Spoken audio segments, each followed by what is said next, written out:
فيكم اصحاب غنخسروا بستة. محلات معنا الارجنتين. اي واحد باقي كيكتب المنتخب المغربي يتعادل مع الارجنتين، الله ياخذ فيه الحق. الارجنتين اللي تعادلت مع المغرب، راه حنا اللي كنا رابحين. واش نتوما لاباس؟ المنتخب الارجنتيني المنتخب المغربي يتعادل، ماشي حنا يتعادلنا، راه هما تعادلوا معانا. مير نشوفوا لا ديسيزيون، قرار الحكم اش غادي يدير.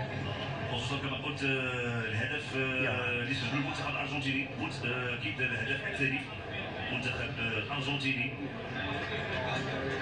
اللي سجل هدف في الانفاس الاخيره. اذا حكم المباراه كل ينتظر القرار.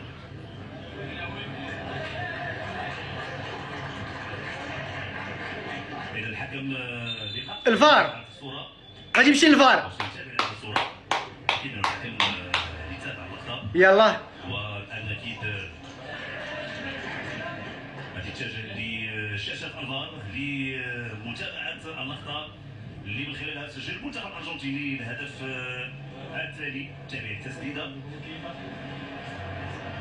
ارتطمت بالعارضه ثم ولكن راه وقفوا ليه في الاول.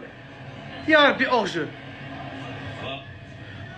اورجو كان لعب اورجو، يا ربي الحكم اكيد اللي عاودوا ليه.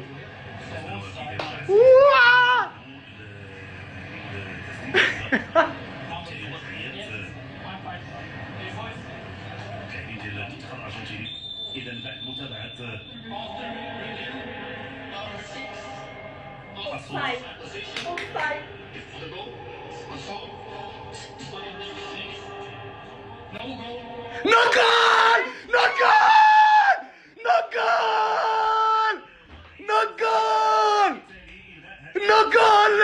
نقول يس.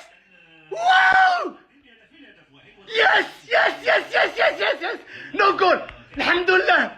ميرسي الناس اللي هودوا وداروا الروينه. ميرسي الجمهور المغربي اللي هود التيران، وميرسي الجمهور المغربي اللي لحق راعي. راه هادشي باش تعاود كل ما لحتوش على الجمهور قراعي، كل ما وتوش الروينه، كل ما وقعش هادشي، كل ما توقفش الماتش، كل ما عاد دارت الاعاده كنت تحتمل بيش. ميرسي يا الجمهور المغربي، ميرسي.